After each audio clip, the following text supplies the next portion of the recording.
in the heart of the galaxy, where suns burned like jewels and empires, stretched across light years stood the throne world of Velthora. The palace of the alien queen rose, like a living mountain of crystal, its towers breathing with light and song.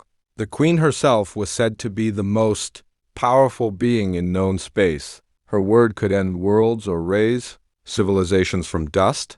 On this day, the Grand Hall was filled with delegates from 1,000 species. Each came to witness the announcement of the Queen's new ambassador, the one who would represent her empire before the entire Galactic Assembly. Warriors, diplomats, and noble heirs stood waiting, dressed in the finest robes and armor. But when the Queen entered the room, all fell silent. Her tall, elegant form glowed with silver light, her eyes deep like the void of space. Every creature in that hall bowed as she took her throne. Her voice, when it came, was soft, yet carried across the chamber.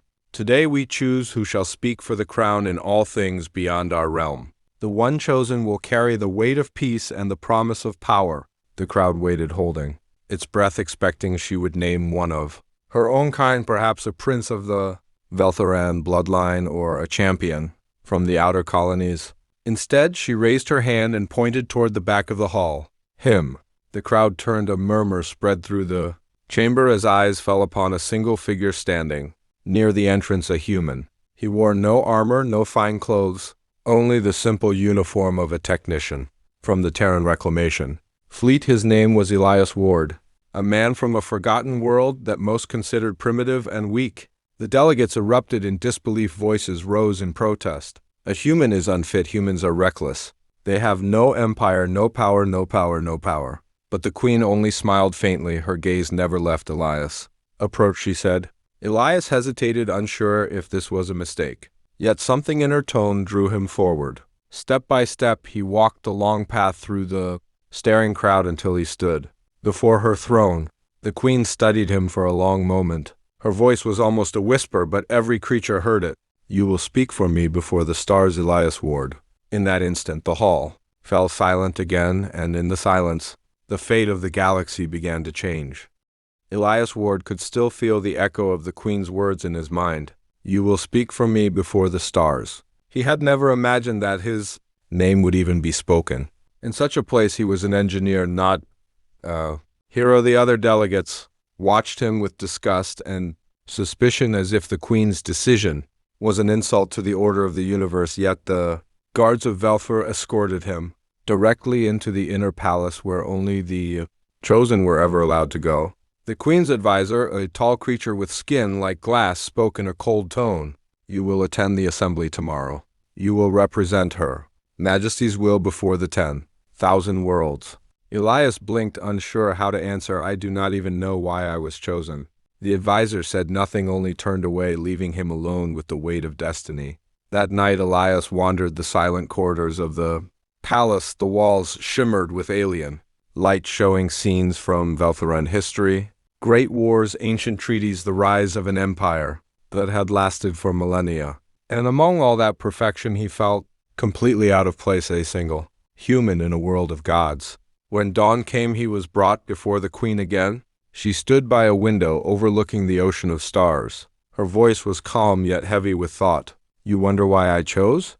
She said, I have seen thousands of rulers speak with pride and cruelty.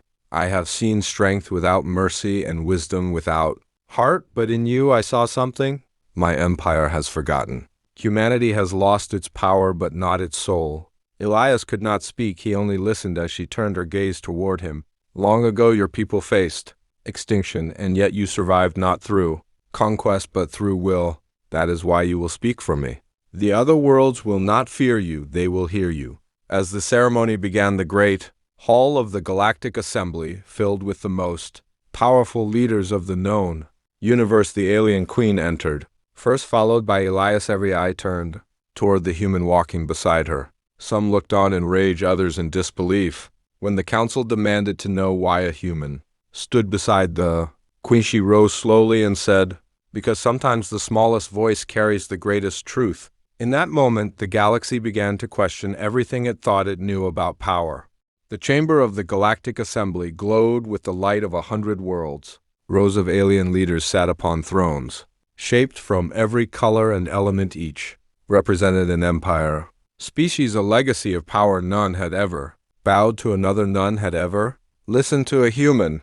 Elias Ward stood in the center of it all. His hands trembled slightly as he looked around. The air shimmered with tension.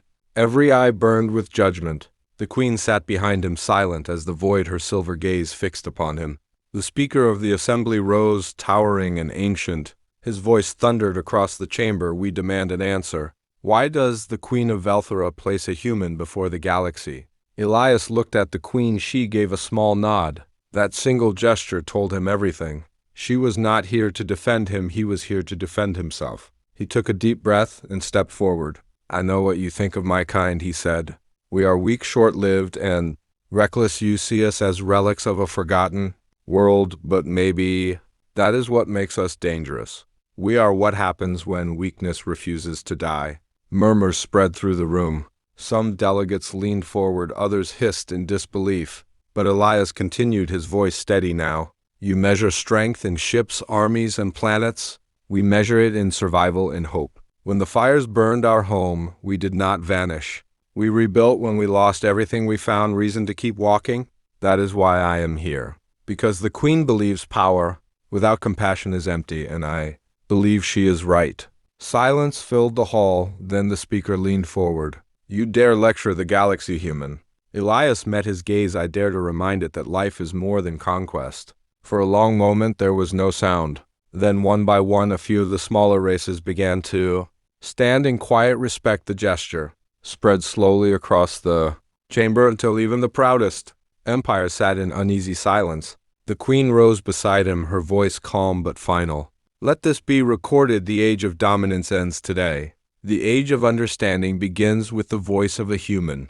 Outside the chamber, the twin sons of Velthora rose above the palace, casting golden light across the stars. Elias stood beside the queen, watching the dawn of a new age. He did not wear a crown, he did not carry a weapon, yet his words had changed the galaxy forever.